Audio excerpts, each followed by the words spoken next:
If it's about love, if it's about justice is waking, justice is rising. Hey, what's up everybody? This is Austin Haynes with the Waking Justice Project, and this is your daily wake-up call. Here's what the corporatocracy is up to today, October 3rd, 2019. You can visit our website at wakingjustice.org for more details. Here are the headlines.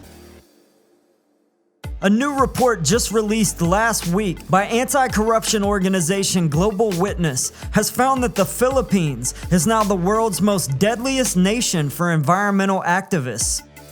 The report says the state-sponsored violence against activists has continually escalated as more and more multinational corporations expand their operations in the Philippines. Researchers estimate that about 75% of the killings are conducted by Philippine armed forces and corporate-sponsored paramilitary groups, what the government calls investment defense forces. As the report explains, these defense forces were set up by the government to protect plantations, logging, and mining operations from, quote, terrorists and other rebel groups that stand in the way of development. Jacobin magazine reports that the killings have increased by over 70% since the government announced a war on drugs in 2017. Total estimates of the so-called drug war are in dispute as thousands of people are classified as missing, but some estimates put the death toll to date at 30,000. But human rights groups and other observers believe this new war on drugs is really just an escalation of a proxy war to suppress growing resistance by Filipino peasants to corporate colonialism. In fact, as the Philippine government was launching its new war on drugs, the US was increasing military aid to the Philippines by $200 million per year. The US aid includes a stunning list of military drones, munitions, surveillance equipment, and military facilities for US military and intelligence personnel. The US has a long, dark history in the Philippines, and it's worth a look because the Philippines is a case study in corporate colonialism through systematic genocide and corporate propaganda. It's basically the poster child of corporate fascism, a model nation state of unfettered, US-led corporatocracy. US involvement in the Philippines began at the turn of the last century, at the end of the Spanish-American War in 1898. Spain had colonized the Philippines way back in the 16th century. And 400 years later, when the US won the Spanish-American War, Spain ceded its control of the Philippines to the US. The Filipinos thought the Americans had liberated them from colonial rule, but the US set up military outposts and a puppet government there and transformed the Philippines into an American colony. The Filipinos resisted US occupation early on, but the US military conducted a brutal campaign of forced subjugation. In the first 15 years of US colonial rule, 1.5 million Filipinos were killed, about 25% of the population. Flash forward about 50 years to World War II, when within hours of attacking Pearl Harbor, the Japanese also invaded the Philippines.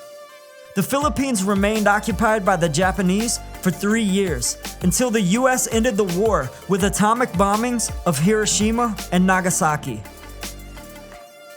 During the Japanese occupation, a communist guerrilla movement had formed among the Filipino peasants to resist yet another colonial occupation. This resistance movement, called the Huks, included both women and men among the rebel forces. After World War II, when the US retook control of the island, the Huks pushed back, but within a few years the US was able to suppress the resistance and re-establish its puppet government. Over the next half-century, the US puppet regimes of the Philippines would go through various evolutions, and the peasant resistance to imperialist occupation would continue to evolve as well. And now, in 2019, that peasant resistance is trying to defend themselves and what's left of their native lands from a final assault by the US corporatocracy. They're up against the massive machine of the US military and CIA, and complicit corporate giants such as Procter & Gamble, Coca-Cola, Unilever, Nestle, San Miguel Corporation, Shell, Dole, Del Monte, and others. Of course, they fight in solidarity with many others across the global south, in Africa, and the Middle East, all fighting to protect what's left of their lands and their sovereignty from the final assault by the US-led corporatocracy. The escalating environmental and social crises that are now underway imperil all of us. We're all in the fight together, and we cannot lose this fight. But we must realize that we can never win it unless we work together to build real strategic leverage against this corporatocracy. As we have suggested before, the only real leverage we have against the corporatocracy is mass organized boycott. Economic activism is the only resistance that has ever won real change against such entrenched and moneyed power. It was the Boston Tea Party boycott that finally launched the American Revolution.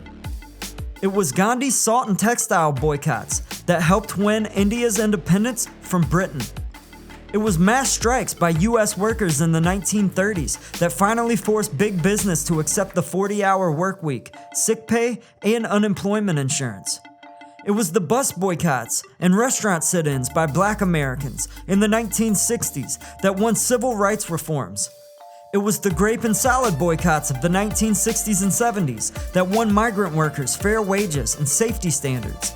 And it was the divestment boycotts on college campuses in the 1980s that helped end apartheid in South Africa.